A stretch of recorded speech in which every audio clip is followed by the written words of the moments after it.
Bonjour, ceci est ma conférence numéro 5 et le sujet traité ici est la nouvelle écologie. Je pense qu'il est absolument primordial de prôner un nouveau type d'écologie. En effet, cela fait 50 ans que les mouvements écologiques ou écologistes actuels se ramassent et se plantent complètement. Pourquoi ? Parce qu'ils prônent un système de décroissance et un système de restriction qui décourage la plupart des gens et est un système qui peut être uniquement considéré comme praticable par les nantis. C'est donc une écologie un peu bobo qui a toutes ses lettres de noblesse et qui est bien utile. Et si des gens sont dans une capacité de décroissance et de consommation moindre, c'est bien évidemment un atout pour l'ensemble et nous les remercions.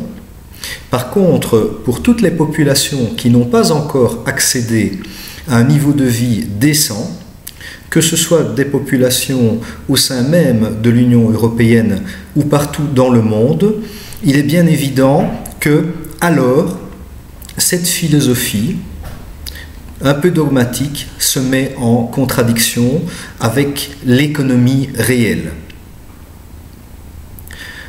À mon sens, il est absolument primordial maintenant que les messages écologiques soient revus et que l'on parle de croissance verte, que l'on dise qu'il est possible de créer des emplois et une croissance économique à 2 chiffres qui va amener richesse et sécurité pour un grand nombre, voire la plupart de nos concitoyens, et qu'il y a des chantiers immenses à rénover. Tout le parc immobilier en Europe, en Belgique et dans le monde, qui est absolument énergivore, c'est un chantier immense, ce sont des emplois, il est possible de rénover. La reconversion des énergies fossiles vers des énergies plus propres, c'est également un chantier immense, des investissements publics et privés pour y arriver.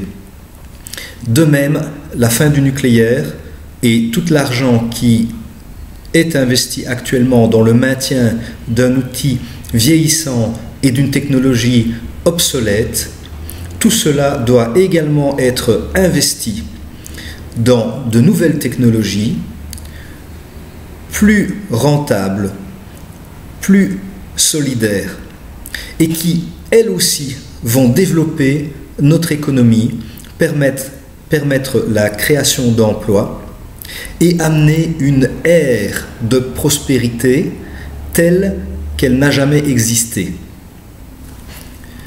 Maintenant, là où on peut rejoindre le discours écologique traditionnel, c'est bien entendu par rapport au caractère non renouvelable de certains produits.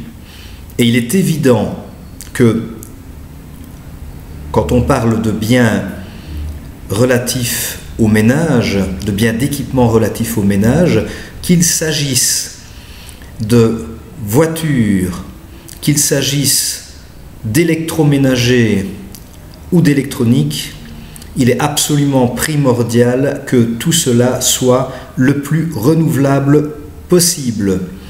Et on peut développer également d'autres types de matériaux plus modernes, à base d'autre chose que le plastique et qui n'est pas issu de la pétrochimie. Mais des alternatives existent.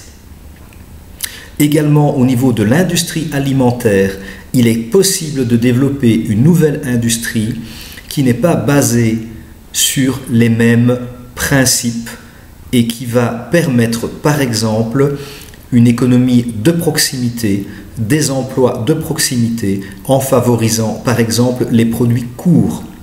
En cela, même les produits bio sont parfois à côté de la plaque. À quoi sert-il de faire venir du bio de l'autre côté de la planète à partir du moment où, de toute façon, vous allez avoir une empreinte carbone complètement désastreuse. Donc, mieux vaut le producteur du coin, avec peut-être un label bio moindre ou pas de label bio du tout, mais où l'empreinte écologique du produit est tout à fait respectable. Donc, changeons le paradigme et le discours traditionnel écologique pour prôner une écologie et une économie verte, capable de créer de la croissance, des emplois et le bien-être collectif. Allons vers cette société idéale et utopique telle que les philosophes grecs la décrivaient, c'est-à-dire une société dans laquelle tout le monde aura le droit à une vie décente, un logement, la prospérité et, bien entendu, le bonheur. Merci. Si vous avez aimé ce message, diffusez-le et faites en sorte que le mouvement écologiste soit quelque chose que l'on retrouve dans tous les partis et que la nouvelle écologie fasse partie du programme de tous les partis, qu'ils soient de gauche ou de droite. Aidons aussi à ce que les partis axés partis écologiques ou écologistes, qu'ils soient en Belgique, en France, en Allemagne et partout dans le monde, puissent sortir de ce discours défaitiste de la décroissance pour engendrer enfin des messages positifs. Merci, à bientôt.